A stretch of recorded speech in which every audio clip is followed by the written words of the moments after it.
Assalamualaikum, aku Din.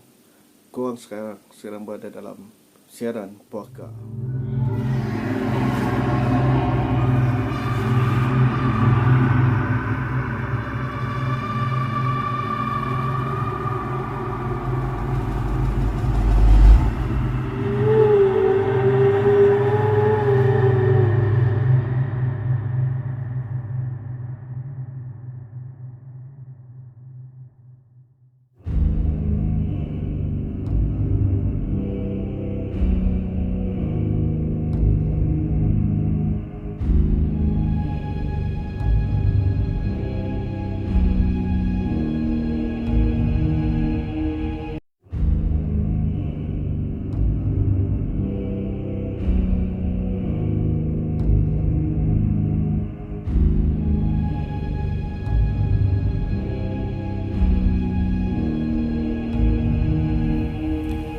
Terima kasih kepada yang telah subscribe channel ni.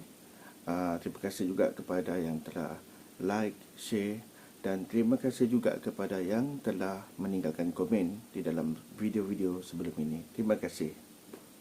Sebelum itu guys, pastikan korang tonton video ini sampai habis.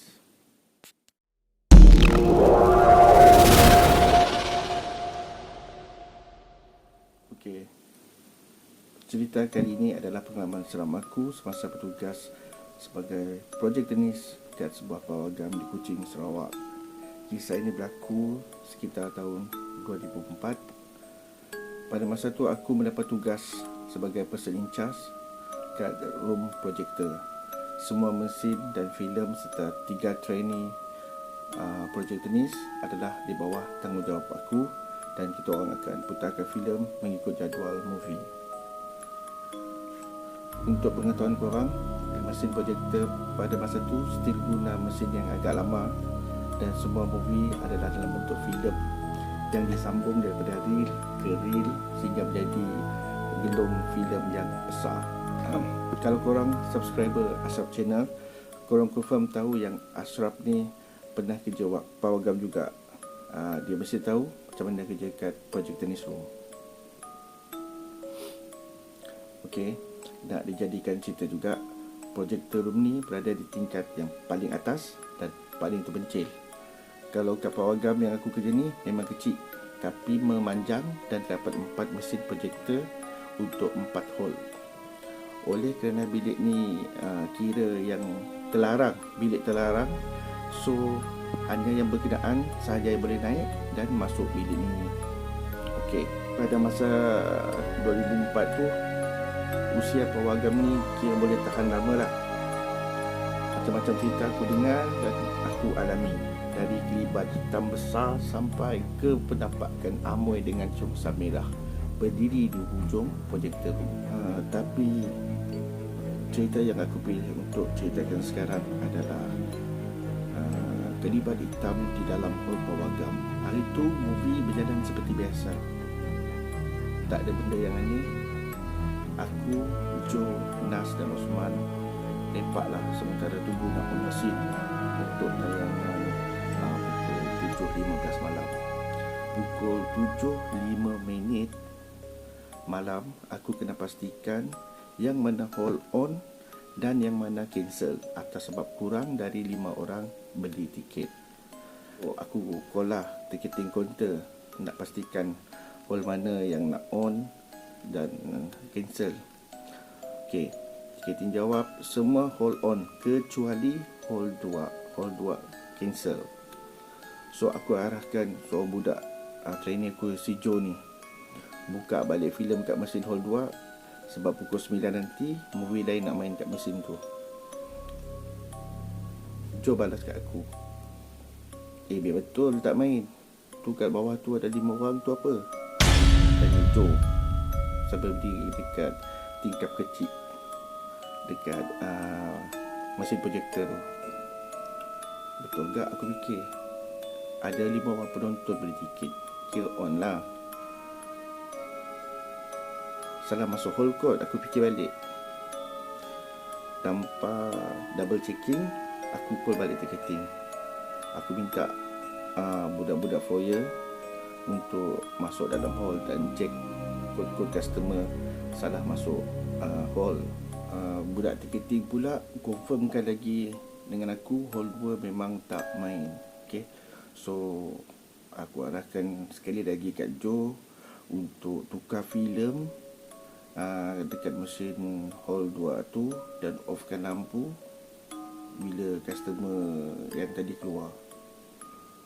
Lepas je movie jalan untuk hall 1, 3 dan 4, tiba-tiba budak ticketing call suruh aku pergi office. Cemasan katanya. Aku nak pergi office. Pendek cerita, bila aku sampai office, budak foyer ni yang nama Syed ni tengah pucat, getar. Aku tanya kat supervisor apa hal. Supervisor ni cakap budak Syed ni dia lari keluar daripada hall tu, katanya nampak hantu. Aku suruh budak Syed ni cerita. Saya cakap lepas terima arahan daripada ticketing, dia masuk hall 2. Sampai je kat depan skrin menghadap ke bahagian kerusi penonton. Saya cakap dia tak nampak pun customer kecuali beberapa sosok bayang hitam.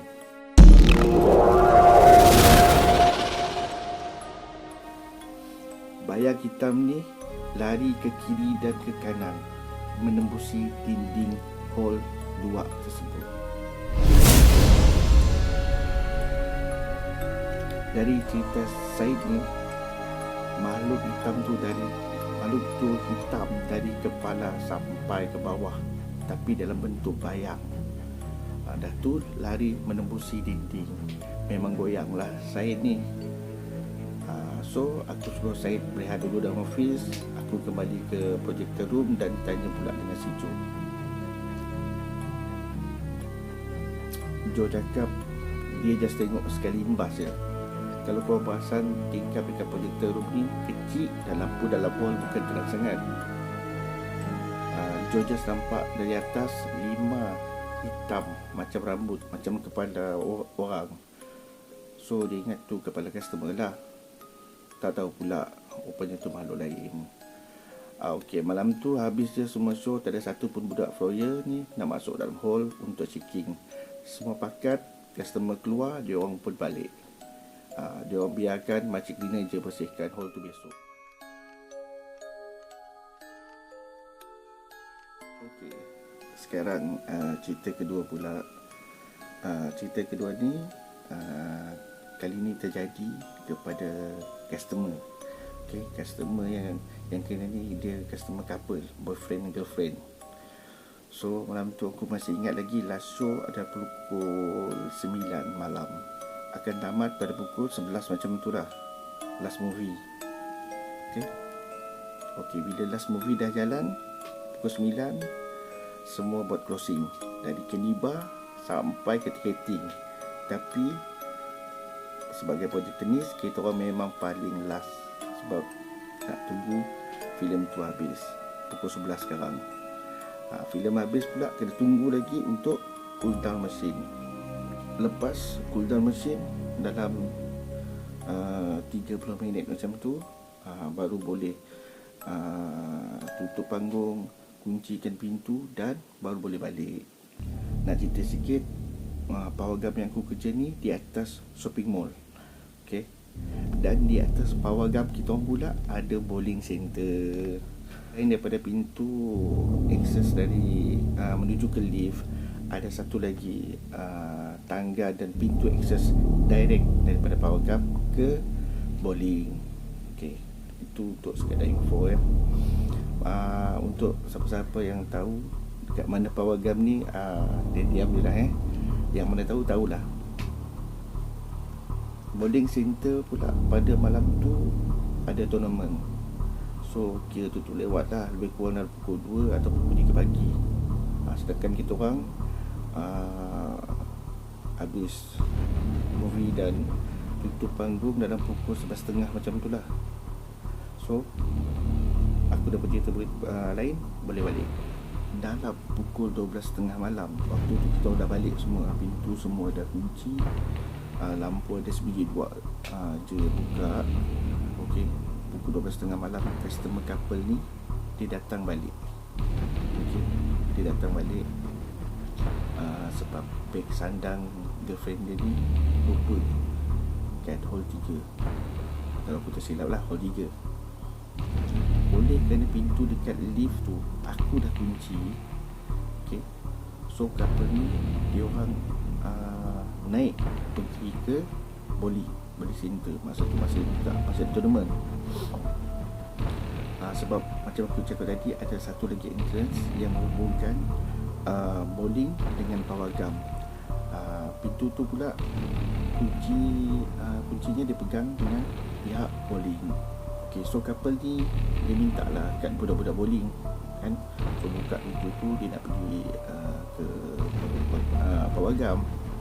Dia cakap beg dia lupa lah dalam hall. Lagipun dalam beg tu banyak benda penting macam IC, license, kad ATM bagai. Last dah degil sangat, budak-budak bowling tu buka je lah pintu tu, and dia angkat pintu pergi sendiri dah ke pawagam. Dia ada orang tengok sendiri pawagam ni dah tutup. Okay. Boleh kena aku cakap tadi ada sebiji dua lampu yang aku biarkan terbuka. So dalam keadaan sama-sama tu couple ni confident jalan terus pergi dekat ticketing counter. Sebab menurut couple ni dari jauh tu dalam keadaan sama-sama dia nampak dalam ticketing ada seorang perempuan sedang duduk.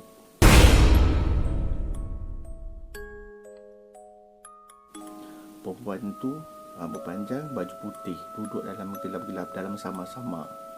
Girlfriend ni pula dia boleh pergi panggil perempuan yang dalam ticketing tu.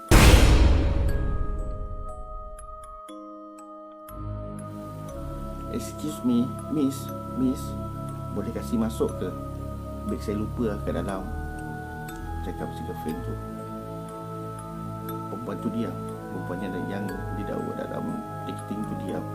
Okey, perempuan sosok perempuan ni dia duduk tak menghadap cermin, dia menghadap ke sebelah kanan dengan rambut panjang, berbaju putih. Menurut kata si girlfriend tu tadi. Okay, so girlfriend ni panggil lagi sebab sosok ni dia tak menjawab. Okay, miss, sosok ni memang langsung tak bergerak, tak toleh, tak menjawab. Girlfriend ni marah lah.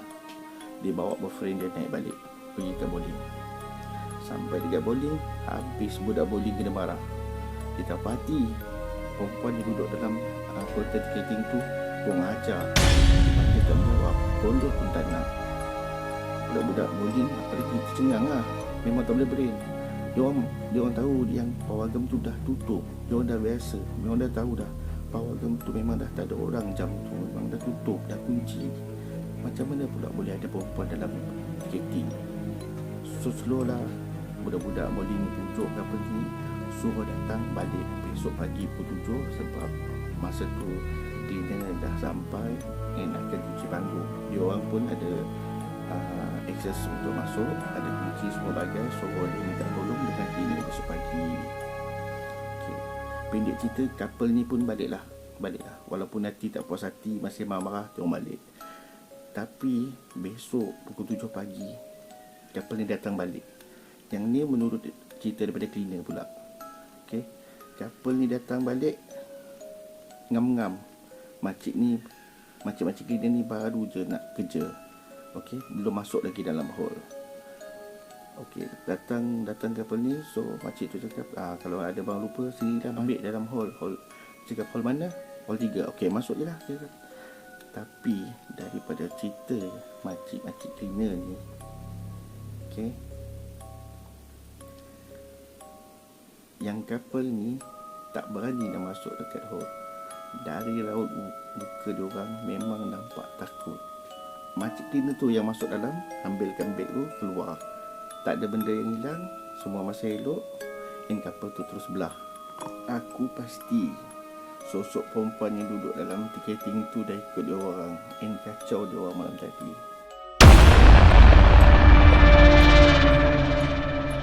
Tamat sudah penceritaan aku tentang puaka di Pawagam ni. So aku nak ucapkan terima kasih kepada semua kerana sudi menonton sehingga habis video ni. Dan juga aku ingin mengucapkan terima kasih kepada semua yang telah menyokong, subscribe, like, share channel Sarang Puaka ini. Sekali lagi aku ucapkan terima kasih.